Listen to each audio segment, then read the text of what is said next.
Assalamualaikum warahmatullahi wabarakatuh. Jadi perkenalkan, nama saya Anastasia Sayyidah Gedis Maharani dengan NIM F1021251039. Dan saya Anida Fatia Khaunisa dengan NIM F1021251079. Dan saya Alfividia Kamalia dengan NIM F1021251024. Di sini kami akan mempresentasikan hasil diskusi kami tentang kasus-kasus yang terjadi di dunia Islam dan juga hasil interview kami dengan 3 orang, yaitu tokoh agama, orang berpendidikan, dan orang biasa pada umumnya. Oke, yang pertama itu adalah overzealous religiosity. Itu adalah suatu kondisi di mana seseorang yang mempraktikkan agama secara berlebihan, kaku, dan tidak profesional. Atau ya secara singkatnya secara tidak sehat gitu. Lalu ciri-ciri utama seseorang memiliki overzealous religiosity itu atau ya menjadi salah satunya itu adalah selalu mengait-ngaitkan segala sesuatu hal dengan agama, bahkan walau itu pun termasuk netral. Yang kedua, selalu mengutip dalil-dalil tanpa konteks, dan itu biasanya setengah-setengah. Yang ketiga, selalu merasa dirinya yang paling benar dan tidak ingin disalahkan. Yang keempat, selalu menghakimi orang lain dan menganggap mereka kurangnya iman. Lalu yang kelima, kehilangan keseimbangan antara agama dan kehidupan sehari-harinya. Penyebabnya itu antara lain kurangnya literasi agama, lalu mengikuti ajaran dari tokoh agama yang sebenarnya ajarannya itu sempit atau bahkan menyesatkan. Yang ketiga, emang ada kesadaran diri untuk merasa paling benar. Dan yang keempat, itu algoritma media sosial mereka selalu mengungkit tentang agama yang semakin memperkuat pandangan ekstrim. Nah, lalu apa saja dampak-dampaknya? Yang pertama itu munculnya konflik dan intoleransi. Yang kedua, hubungan antara keluarga dan teman itu menjadi rusak karena saling menghakimi satu sama lain. Yang ketiga, munculnya gangguan emosional karena terus merasa cemas.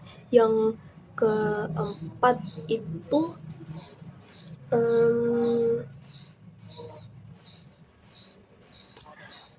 menyalahkan agama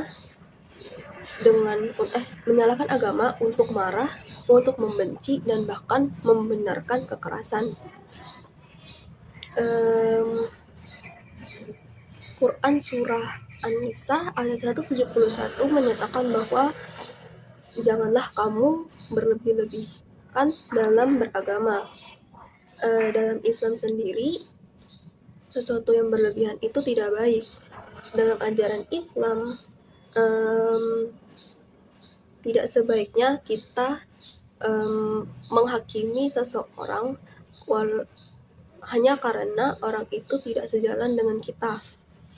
Yang sebaiknya kita lakukan hanyalah mengingatkan dengan lembut dan tanpa kekerasan ataupun emosi. Agama itu ditafsirkan dengan ilmu, bukan dengan emosi. Oke, yang kedua itu ada KDRT. KDRT atau kekerasan dalam rumah tangga itu biasa terjadi antara suami dan istri, dan biasanya kejadian ini terjadi tanpa memandang usia, pendidikan, ataupun ekonomi, dan biasanya kasus ini tuh tersembunyi karena selalu dianggap urusan keluarga atau urusan pribadi.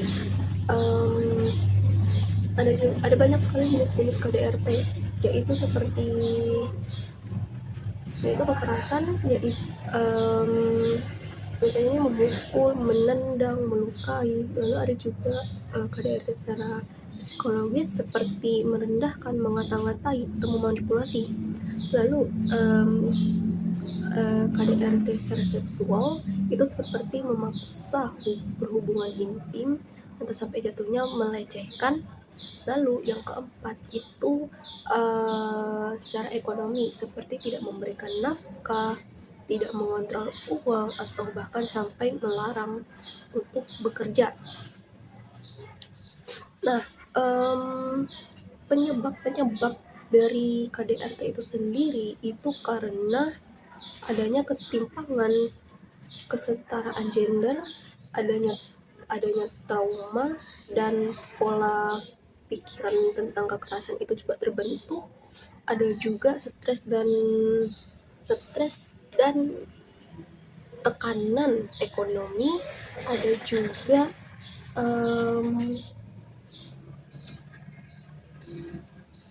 juga kurangnya literasi emosi dan pengendalian diri. Lalu yang kelima, budaya patriarki itu masih dibenarkan. Lalu dampak dari KDRT itu pun juga berbagai macam, seperti yang tadi sebelumnya dibicarakan. Dari jenis-jenisnya itu ada kekerasan, ada psikologis, ada seksual, dan ada ekonomi, dan ya dampaknya pun juga bermacam-macam. Ada yang sampai stres, kecemasan, trauma, depresi, bahkan sampai menyebabkan kematian.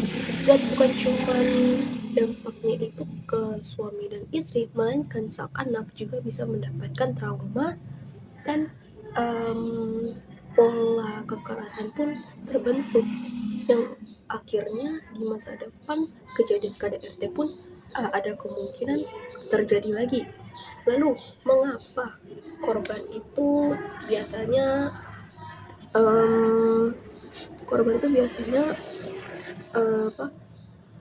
tutup mulut atau hanya diam saja begitu? Itu yang pertama karena biasanya mereka sudah dibungkam oleh pelaku. Yang kedua ada rasa malu karena membuka aib keluarga gitu. Lalu karena mereka bisa bergantung pada ekonomi. Lalu yang keempat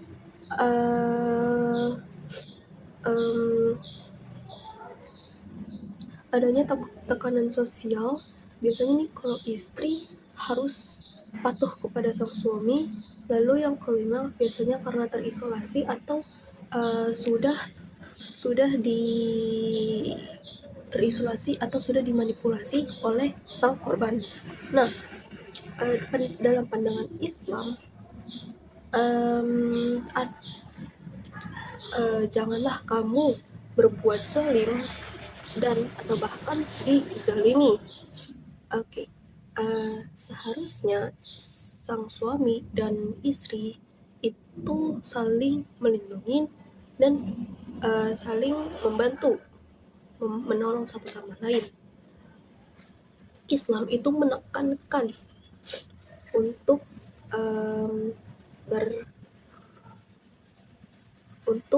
bersikap kasih sayang, untuk menunjukkan kasih sayang, kelembutan, dan menunjukkan kebenaran bahwa ya seperti inilah keluarga harmonis sesungguhnya harusnya terjadi. Yang ketiga itu adalah pernikahan dini. Pernikahan dini itu terjadi ketika dua orang ini menikah di usianya yang masih tergolong muda atau ya di bawah 18-19 tahun. Di Indonesia undang-undang sendiri menetapkan usia yang legal untuk menikah itu ada di 19 tahun. Walaupun secara umum usia yang tergolong sudah cukup matang untuk menikah itu berkisar 25 tahun ke atas. Nah, apa saja penyebab dari pernikahan dini itu? Yang pertama adalah ekonomi. Biasanya ini terjadi di keluarga-keluarga yang miskin sehingga mereka menikahkan anak-anak mereka untuk mengurangi beban mereka. Yang kedua, karena rendahnya pendidikan di keluarga, lalu yang ketiga adanya budaya yang masih dilaksanakan sebagai bentuk penghormatan dan lain sebagainya. Lalu yang keempat ini yang sering terjadi juga itu adalah kelalaian seperti hamil di luar nikah. Lalu juga ada yang kelima itu kurangnya ajaran agama Islam. Nah, apa saja dampaknya itu? Yang pertama tentunya dari segi kesehatan itu sangat tidak baik karena untuk dari wanitanya sendiri mereka biasanya mendapat rentan terjadinya pendarahan dan bahkan sampai keguguran. Lalu dari pendidikan itu sendiri mereka rata-rata yang menikah di usia muda itu biasanya emang memutuskan untuk putus sekolah dan tidak melanjutkan pendidikan mereka karena harus berfokus pada keluarga baru ini. Lalu dari psikologis tentunya mereka itu secara mental itu belum siap untuk menghadapi konflik-konflik yang ada di dalam keluarga. Mental mereka masih tidak siap dan ini bisa menyebabkan stres dan depresi. Bahkan mereka juga rentan mendapatkan KDRT ataupun penceraian. Kalau dari segi sosial tentunya mereka dapat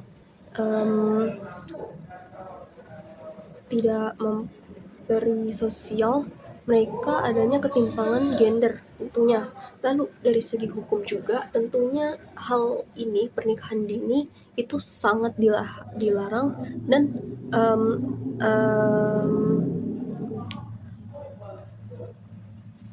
melanggar hak anak itu sendiri. Lalu dari pandangan Islam mengenai pernikahan dini ini, Islam tentunya menekankan kesiapan dari segi ekonomi, dari segi mental maupun dari segi fisik. Karena jika salah satu dari ketiga hal ini tidak ada, makanya akan adanya permasalahan dari dalam pernikahan itu tersebut. Lalu tujuan menikah pun juga tidak bisa main-main. Tujuan menikah itu kan sakinah, mawaddah, warahmah, bukan hanya sekedar sah secara agama saja gitu. Lalu dari kesimpulannya sendiri tentunya pernikahan dini yang membahayakan sang anak secara fisik ataupun hal lain itu tentunya tidak sejalan dengan ajaran Islam. Karena yang seperti sudah dijelaskan dari Islam sendiri mengajarkan tentang kesiapan secara fisik, mental, dan juga ekonomi. Lalu kasus yang keempat adalah tentang perusakan alam. Beberapa hari terakhir ini kita dikejutkan dengan berita tentang banjir bandang dan longsor yang melanda Sumatera Utara dan daerah di sekitarnya.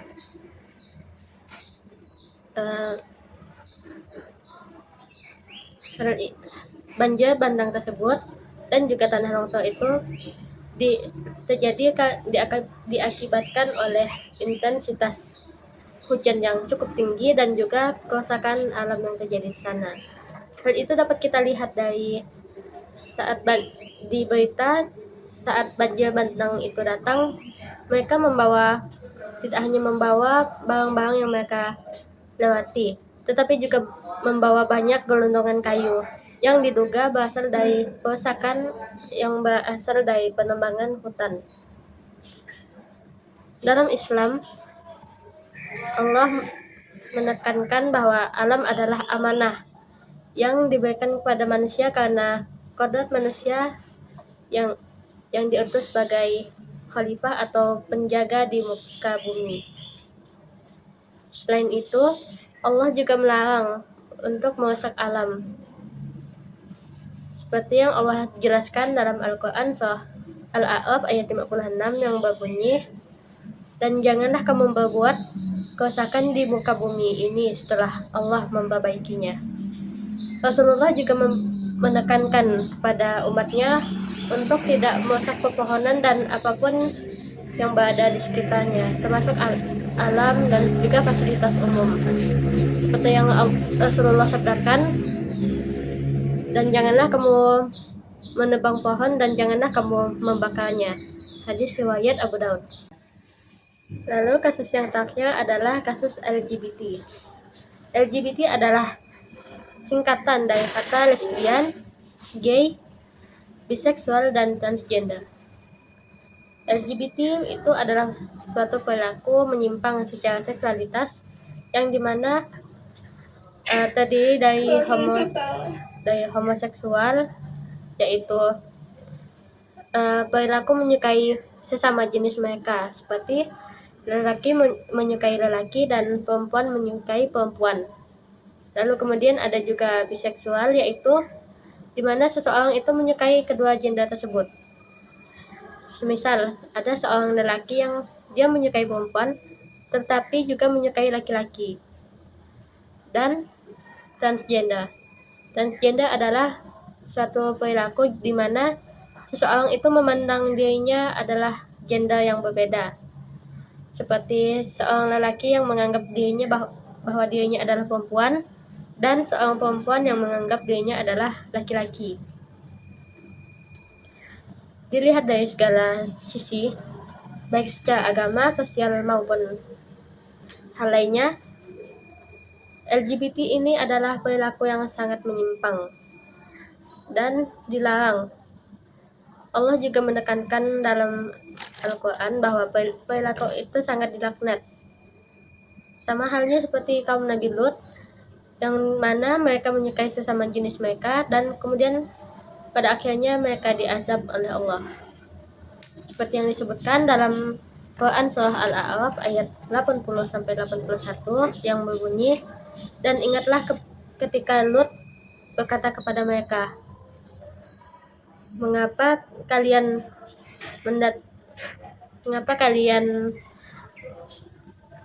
melakukan sesuatu yang tidak pernah dilakukan oleh kaummu yang sebelumnya? Kalian mendatangi laki-laki dan bukan mendatangi perempuan untuk memuaskan syahwat kalian."